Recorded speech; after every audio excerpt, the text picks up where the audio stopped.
이달 초 발생한 분당 흉기 난동 사건의 피의자 최원종이 오늘 구속 상태로 재판에 넘겨졌습니다. 검찰은 최원종이 피해 망상에 빠져 범행을 저질렀지만 심신미약 상태는 아니었다고 판단하고 있습니다. 또 지난달 발생한 이른바 졸음쉼터 사망 사건에 숨겨진 내막이 드러났는데 경찰 조사 결과 이들은 제3의 인물에게 심리적 지배를 당한 상태인 것으로 확인했습니다. 관련 내용 포함해 사건 사고 염건웅 유원대 경찰학부 교수와 이야기 나눠보겠습니다. 어서 오십시오. 안녕하세요. 네, 안녕하십니까?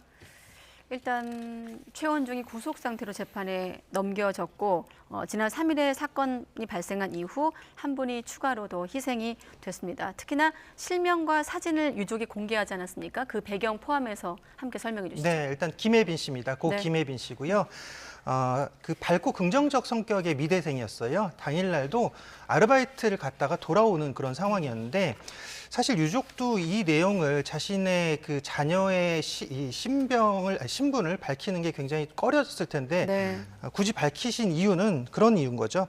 가해자의 서사보다 고인이 밝았던 생전 모습이 더 기억됐으면이라고 바람을 말씀하셨습니다. 네. 그만큼 그러니까 이 고통을 준 범죄자는 사실은 뭐 법의 처벌을 받고 거기서 끝나는 겁니다. 근데 이 피해를 당한 피해자 또는 피해자의 가족들은 이 기억이 평생 남는 거거든요. 우리가 소위 트라우마라고 표현을 하는데요. 네. 그만큼 가족들이 이 혜빈 양의 안타까운 사연을 우리 모든 국민들이 기억했으면 좋겠다. 이런 범죄자들이 앞으로 없었으면 좋겠다. 이런 바람에서 밝혔다고 볼 수가 있습니다. 예, 검찰 수사 결과도 좀 살펴봐야 될 것 같습니다. 피해 망상에 빠져서 범행을 했는데 심신미약 상태는 아니었다 이렇게 검찰 판단하고 있거든요. 네. 그 배경 어디에 있습니까? 일단 범행 당시에 이 최원종이 여기서 그러니까 변별력이 있었냐, 이 범죄를 저지르는 상태에서 심신미약 상태의 감형이 아니라 예. 현재 범행을 하는 자신이 범행 당시에 범행을 인지한 변별력이 있었다라고 검찰에서 밝힌 겁니다. 그렇기 때문에 예. 결국은 지금 여기에서 이제 사법처벌의 핵심은 최원종이 2020년에 조현성 인격장애를 받고서 3년간 치료를 받지 않았기 때문에 조현병으로 인한 심신미약 감형이 될 것이냐 이 여부도 있었거든요. 예. 근데 검찰이 밝힌 바는 물론 심신미약 조현성 인격 장애가 있었지만 범행 당시 현장에서는 이 조현성 인격 장애가 발현되지 않았다. 범행의 피해자들을 구별한 변별력이 있었다라고 밝혔다라고 보시면 돼요. 그러니까 결과적으로 심신미약 감형 사유가 그러니까 조각될 가능성이 굉장히 높은데요. 왜냐하면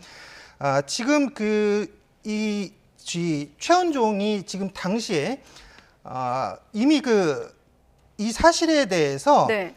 컴퓨터 프로그래밍을 했거나 주식 투자를 했거나 이런 정도의 학업 능력을 갖췄다고 검찰이 밝혔었고요. 네. 그다음에 범행 수일 전에 심신미약 감경을 한 차례 검색했습니다. 이 부분이 사실은 스모킹 건이라고 우리가 표현해야 될 것 같아요. 핵심적인 아까 말했듯이 이 지금 심신미약 감형 사유 조현병이 아니다라고 볼 수 있는 거죠. 범행 당시에. 그래서 지금 이 결국은 심신미약 감경을 한 차례 검색한 점을 토대로 최원종은 심신미약 상태에서 범행을 저지르지 않은 것이다라고 검찰에서 판결을 했는데요. 네. 그러니까 이게 뭐냐면 본인이 이게 그 망상을 감경 사유로 생각한 것이 아니라 음주 등의 상태로 범행을 하면 감경이 되는지의 여부를 알아보기 위해서 검색을 했다는 건데, 그러니까 네.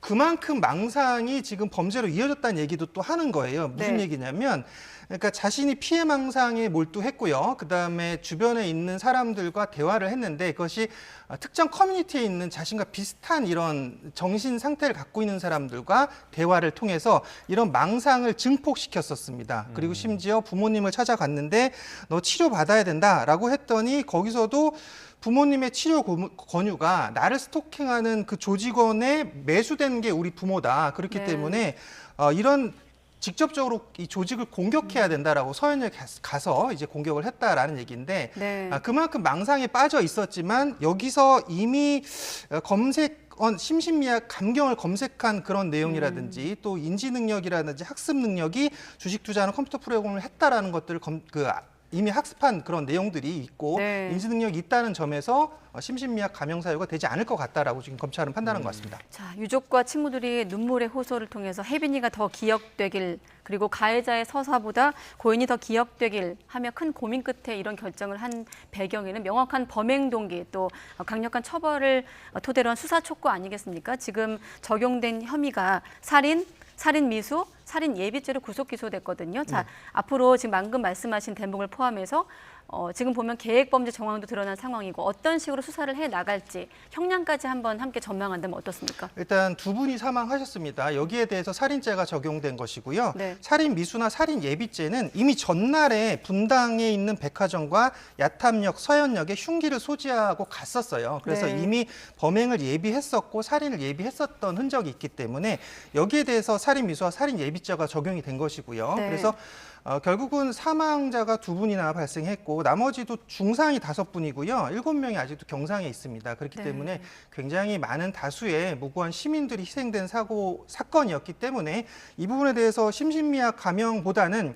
실제로 이채원 종이 현장에서 분명히 변별력을 갖고 사람을 공격했을 것이다라는 부분에 검찰은 집중할 것 같습니다. 예, 최근에 이 흉기 단속 사건이 빈번하게 일어나면서 지금 시민들 불안감도 더욱더 커지고 있는 상황인데 또 지난 주말에 서울 한 주택가에서 흉기를 휘두르면서 경찰과 대치했던 2시간 넘게 대치했습니다. 30대 남성이고요. 네. 차량에서 또 여러 그 흉기가 상당히 많이 나오기도 했는데 네. 이 부분도 좀 짚어볼까요? 일단은 그 2시간 40분여 밤 시간에 대치를 했습니다. 7시 한 30분부터 10시 네. 정도까지 2시간 반 동안 대치했고 그 은평구 가련동에 있는 그 통닭집부터 지금 음주를 시작했고 통닭집에서 나와서 흉기를 꺼내서 남성이 흉기를 들고 있다라고 신고가 왔고요. 그래서 이제 거기서부터 이제 그 주택가에 있는 그 다가구 주택 1층에서부터 이제 경찰과 대치가 시작됐습니다. 그래서 지금 그러니까 경찰을 계속 협박을 했어요. 자신이 자해를 하겠다라고 흉기 2개를 들고서 자신이 자해하겠다라고 협박을 했다 보니까 경찰 입장에서 즉각적으로 대응하고 제압하기가 좀 어려웠던 상황이었던 것 같습니다. 그래서 범인의 요구도 들어줬습니다. 그래서 뭐 통닭도 사다 주고 소주도 사다 주고 뭐 이런 상황이었고요. 소주는 물론 소주 잔이 깨질 우려가 있으니까 플라스틱 잔으로 줬다고 해요. 그래서 이런 것들도 있었는데 그 왜 즉각 제압하지 못했냐? 그러니까 여기서 지금 현장에서 나머지 그 시민들에 대한 피해라든지 위협이 없었습니다. 상황 자체에서는요. 네. 그러다 보니까 죄목 자체도 특수공무집행 방해 혐의로 지금 구속영장이 신청된 상태고요.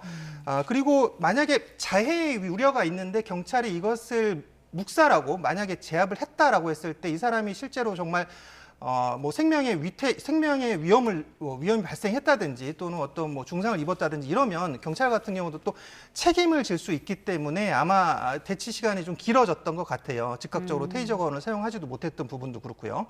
근데 이제 흉기를 굉장히 많이 소지하고 있었단 말이죠. 8개나 소지하고 있었어요. 그래서 왜 이렇게 소지를 많이 하고 있었냐라고 물어봤더니 요리사라서 어쩔 수 없이 가지고 다녔다라고 얘기를 하고 있고요. 그다음에 범행 동기를 얘기하는데 뭐 주변에 사람이 없어서 너무 속상했고 자신의 엄마가 무속인에게 300만 원을 갖다 줘가지고 너무 속상해서 술을 마셨고 내가 이런 것들을 하소연하고 있는데 시민이 갑자기 신고를 해가지고 너무 억울해가지고 경찰과 대치했다라는 게 이 사람의 그 진술이에요. 그래서 네. 결국은 지금 뭐 일단 제압이 되고 결국은 지금 체포가 됐는데 그 법원에 가서 구속영장을 경찰이 구속영장을 신청을 했거든요. 근데 구속영장이 기각됐습니다. 네. 근데 이게 참 안타깝게도 범죄의 중대성은 인정되나 범행을 인정하고 반성하고 있다라고 구속영장 기각 사유를 밝혔고요. 그다음에 도주할 우려가 없다. 그리고 경찰이 이미 증거를 확보했고 인명피해가 발생하지 않은 점 등을 밀어서 구속영장을 기각한다라고 얘기를 하고 있는데요. 맞습니다. 법상으로는 사실 구속영장 청구 요건이 3가지인데 주거가 불명하거나 도주 우려가 있거나 아니면 증거인멸 이 3가지에 해당했을 때만 구속영장 신청이 가능합니다. 물론. 하지만 지금 이 사안은 그러면 구속영장이 신청되면 이 사람은 지금 불구속 상태로 지금 수사를 받아야 되는 그런 상태거든요. 물론 우리나라 형법상의 형벌법상에 우리나라는 강제 수사가 원칙이 아니라 임의 네. 수사가 원칙입니다. 그것은 맞고요. 그다음에 국민의 인권을 존중해야 되는 것도 당연히 맞는 부분입니다. 하지만 이 사람이 그 사람을 위협하거나 협박하지 않았다라는 그런 단편적인 걸 봤지만 흉기를 8개나 소지했다. 그리고 자해를 하겠다라고 위협을 했다.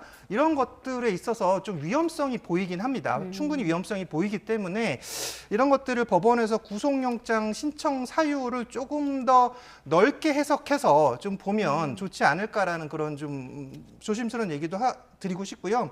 근데 이 사람 같은 경우도 4년 전 조울증 진단을 받았다라고 해요. 그래서 네. 현재는 약물 치료 받지 않은 상태로 알려져 있기 때문에 최근에 있었던 여러 가지 사건들의 결과 좀 비슷하죠. 계속적으로 조현병이라든지 정신질환자들에 대한 그런 범죄들이 계속적으로 연이어 이어지고 있다라는 그런 결은 좀 비슷하게 지금 이어져 오고 있다라고 보이는 대목입니다. 법적인 근거가 있겠죠. 아까 기각된 배경을 설명하실 때 교수님도 말씀하셨습니다만 범행을 인정하고 반성한다는 건 결과론적인 얘기 아니겠습니까? 최근같이 흉기 난동 사건이 잇따르면서 치안이 불안해진 상황에서 이 상황을 바라보는 일반 시민들은 좀 불안할 수밖에 없거든요. 특히나 한 가지가 대치 상황이었는데 왜 테이저건 같은 거 사용하지 않고 적극 진압에 나서지 않았을까? 아까 책임 소재를 의식한 경찰의 판단이었다고 말씀하셨습니다만 의문인 건 사실입니다. 상식적으로.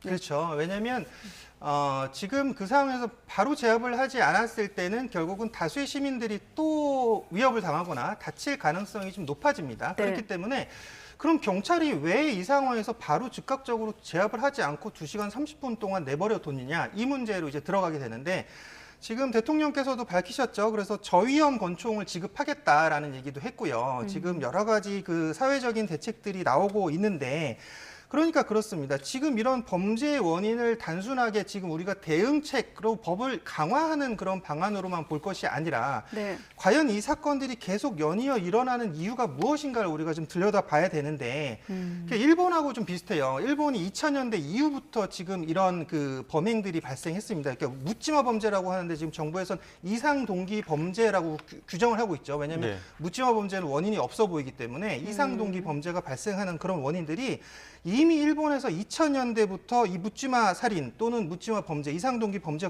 불특정 다수를 대상으로 빈번히 일어났었거든요. 네. 그래서 이런 범죄들이 왜 일어나냐 봤더니 결국 자신의 처지와 현상에 대한 불만이었고요. 범행 당시에 이 사람들, 범인들을 조사해 봤더니 친밀한 친구가 있다고 응답한 사람이 52명 중에서 3명밖에 안 됐습니다. 그만큼 사회적으로 단절돼 있었다는 얘기를 하는 거죠. 물론 일본 같은 경우는 좀 이제 사회적인 친밀감을 유도하는 사회관계를 형성하지 않습니다. 근데 우리나라는 반대로죠.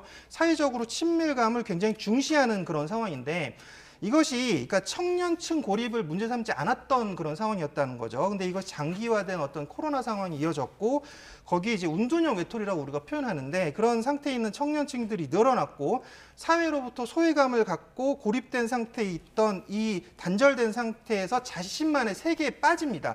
지금 최원종 같은 경우도 마찬가지였죠. 자신만의 세계에 빠졌는데 거기서 해답을 찾는 곳이 어디냐면 자기와 비슷한 사람들이 있는 커뮤니티입니다. 특정 커뮤니티, 디모 커뮤니티인데 네. 모든 범죄자들이 지금 다 디모 커뮤니티라든지 그 비슷한 커뮤니티와 연결이 돼 있어요. 그래서 거기서 답을 찾으면 이 사람들은 정신적으로 문제가 있다라고 하면 정신과 치료를 받고 상담을 받아야 되는데 자신과 비슷한 사람들과 얘기를 하다 보니까 거기서 비관이 더 높아지고요. 자신의 처지를 더 비관하면서 이런 분노가 더 높아지는 그런 결과가 나올 수밖에 없거든요. 그러니까 여기에 대해서 자신의 처지에 대한 불만과 어떤 사회적 실패와 뭐 경제적 이유를 포함한 생활의 어려움들이 여기에 묻지마 범죄의 원인이 되는 것이고요. 그다음에 여기 뭐 최근에 뭐 젠더 갈등, 세대 갈등 여러 가지 그런 갈등의 감정의 양극화까지 더해지면서 이런 것들이 이런 조성된 감정들이 혐오와 분노, 열등감을 마음대로 표현할 수 있는 그런 구조로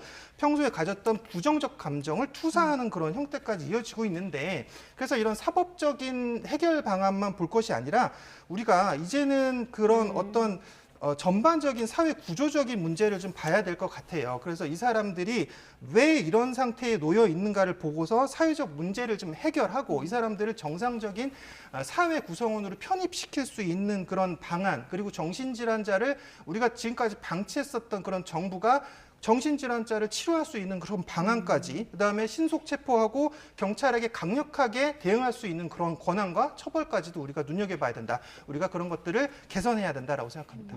결국에는 지금 사회적 분위기도 그렇고 또 이러한 또 피해들은 결국엔 선량한 시민들, 혜빈이 양처럼 그런 좀 선량한 피해자들이 또 생길 수밖에 없는 상황이 됐습니다. 지금 뭐 밀집 지역을 피한다는 사람들도 많고 혹은 위협에 대한 소리를 못 들을까 봐 이어폰을 빼고 걷는다 이런 사람들도 있고 지하철 타기도 무섭다 이런 네. 사람들이 있거든요. 네. 이런 확산하는 그 사회적 불안감에 대해서는 어떤 생각 갖고 계십니까? 네, 맞습니다. 지금 그러니까 이게 그 각자 도생이라는 단어하고 그다음에 호신용품이라는 검색어가 지금 포털 사이트에서 가장 상위 검색어를 차지하고 있습니다. 근데 그만큼 또 지하철에서 최근에 뭐 오인 신고도 있었잖아요. 가방을 그냥 가방을 만졌는데 흉기 꺼내는 줄 알고 깜짝 놀라서 사람들이 신고하고 도망갔던 그런 사건도 있는데 잇따라 흉기 난동의 불안감이 가중될 수밖에 없습니다. 지금 그런 사회는 이제는 저는 그렇게 생각해요.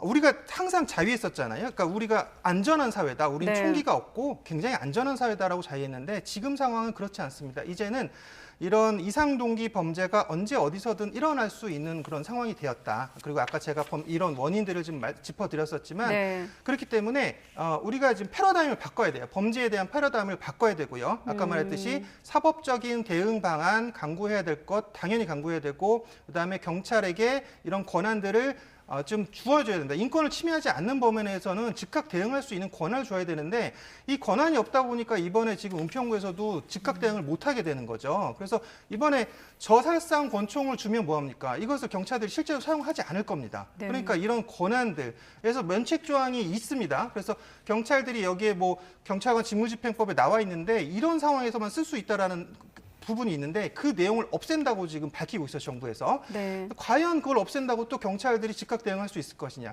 이게 실제적으로 이것은 그냥 그 국가 차원에서 노력을 해야 돼요. 경찰이 강력하게 대응할 수 있도록. 그다음에 아까 말했듯이 이런 시민들이 지금 불안한 그런 상태가 오지 않도록 뭐 범죄 예방에 대해서 이건 진짜 사회 구조적인 문제까지 들여다봐야 되는 그런 상태인데 네. 결국은 이 시민들도 평소에 좀 주의를 잘 기울이시고요. 이어폰 빼고 걷는 게 맞습니다. 그리고 지금 위험한 상황이 됐을 때는 그 호신용품 쓰는 게 뭐냐면요.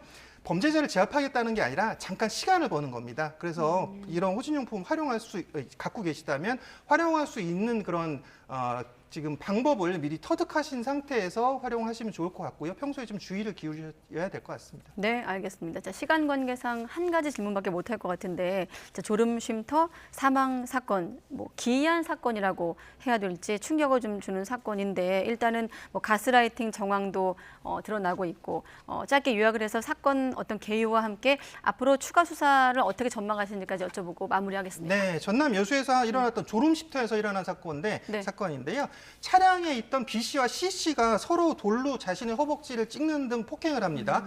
그래서 B 씨가 사망했고 C 씨는 중상을 입었는데요. 그래서 지금 여기서는 A 씨, B 씨니까요. A 씨가 사망했고 B 씨가 중상을 입었는데요. A 씨, B 씨가 서로 폭행을 한 겁니다. 허벅지를 돌로 찍는 등 이상 행동들을 한 거죠. 그래서 지금 B 씨가 A 씨를 죽였다라고 지금 진술을 했어요. 그래서 그냥 단순하게 그냥 서로 폭행해서 사망했다라고 봤더니 내용을 들어봤더니 너무 이상한 거죠. 그래서 이 사람들이 왜 차에서 계속 생활했던 거예요. 지금 6월부터 계속 여기서 차에서 생활을 해왔으면서 네. 여기서 지금 이 사람들 둘이 살면서 이상한 행동들을 했기 때문에 여기 무엇이 문제였나 봤더니 CCTV랑 통화 내역 다 분석해 봤더니 CC가 여기서 등장합니다. 그래서 CC가 여기서 지금 뭐 민사 사건 관련 상담을 한다라고 해서 B 씨와 C 씨의 채무 관계를 이용해서 뭐 이렇게 사건을 조작한 상태에서 금품을 가로채 왔고요. 사무장 행세를 한 거죠. 그렇죠. 네네. 변호사 사무실 사무실에 사무장 사무장, 행세를 하면서 자신이 굉장히 많은 법률 지식을 갖고 있고 B 씨와 A 씨는 잘 모르니까